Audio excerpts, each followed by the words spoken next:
Fisky, if you had to pick, are you taking the Crusaders or going with the field?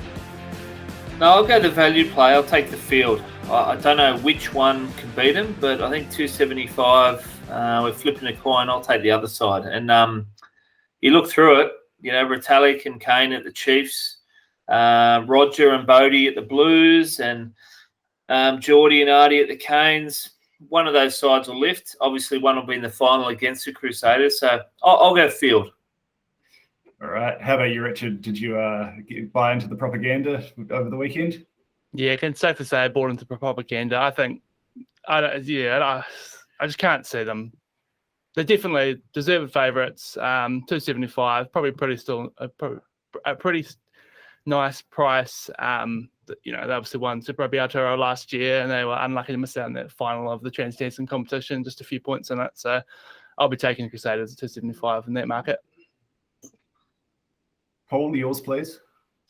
Yeah, I can see why Fisky has taken the field when you've got 11 runners in a 12-horse race at $1.40. I can see why that would seem attractive, but I've had a look at the Crusaders squad, and I've looked at the other New Zealand Super Rugby squads, and I just can't see them getting beat, especially when it comes down to a final. I agree. I do think they'll be in the final, but in the end, I just think they'll be just a wee bit too good. I look at the players who they've sort of lost from last season, and you look, they've lost a bit out of the front row, but I think they had the opportunity to sign a returning Crusader who then signed with the Hurricanes because they were quite keen, because Crusaders were quite keen on the young front row sort of stock that was coming through. So I just look at that. I love the fact that they've picked up the Argentinian Matera. I think he's a huge plus for the Crusaders. What would the All Blacks give to have Matera available for them? Brilliant player.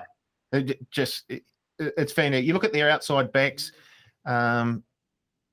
It's a matter of who's going to get the jersey. Sort of. Obviously, Will Jordan will definitely have one of them, but then you're tossing up between George Bridge, Severis, Whainguku. They've got Naholo down from I think it was the Chiefs last season. The midfield getting back to full strength again with Goodhue and Enor. I haven't mentioned Richie Mo'unga yet, who just runs around most Australian teams for fun. And the forwards, they look strong as well. It's very, very hard to go past the Crusaders, even though they are fairly short at 275. I'm going to side with the Crusaders at 275. Yeah, no, I'm glad you did the hard work of reading out all the stars they've got in their squad, particularly the backline there, Paul, because I'm on the same page as you there. I think 275 is a ridiculous price. Like, let's be honest, they're going to be in the semi-finals, right? And outside of maybe being up at Eden Park, are they going to be longer than $1.40, $1.50 against any other side in a semi-final, like barring injury or something like that? I think, yeah, you're going to get a better price on them now than if you were to back them head-to-head in the semis and final.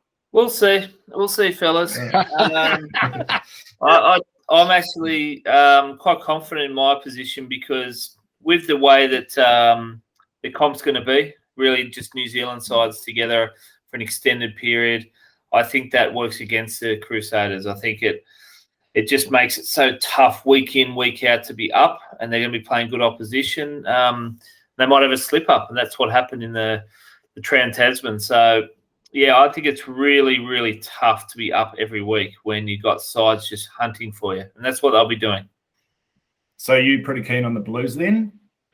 No, like I say, I could slightly split these competitors, but all three of them, I could make an argument for all three. Like the Chiefs did a wonderful job last season, and so did Waikato, and then Retallick really sort of back now, and he needs a big season. I thought he was a bit off last year, so. Sam Cane get to full fitness, so they're kind of strengthened, if anything. So I'll put the Chiefs right in that mix as well. But Blues, wow, Bodie, Roger, and then Caleb Clark didn't get a lot of runs. So wow, it's great pack. I think there's a lot of good players out there and teams out there that can challenge Crusaders.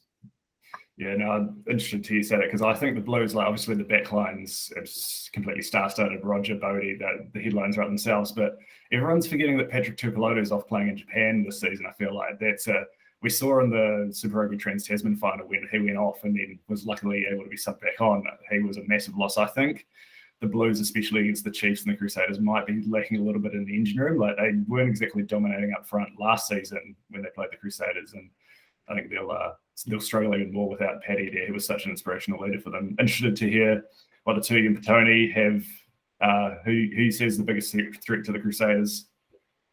Chiefs for me, yeah. I think I was thinking the same as you, Patrick, about the Blues. You know, their backline, I'm looking forward to seeing their backline run around, but the full back's definitely lacking. And the Chiefs, I think they're about 550.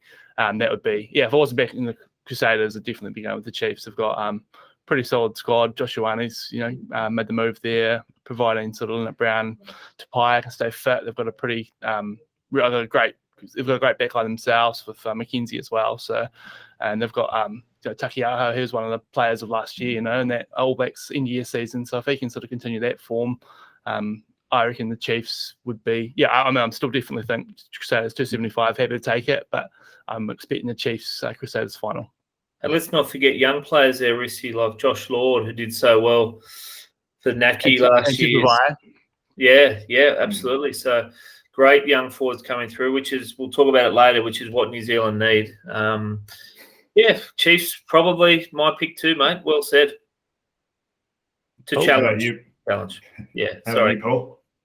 Yeah, no, I'm going with the Blues outside of the Crusaders.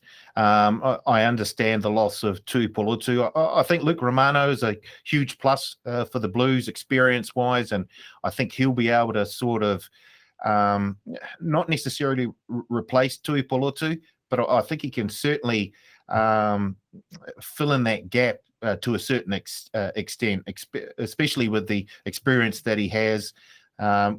We've already looked at the back line. Beauden Barrett, if there's one guy that you want to be learning the game off when you're fresh back into rugby, you want to be outside Beauden Barrett. And Roger Tuivasa-Sheck gets that.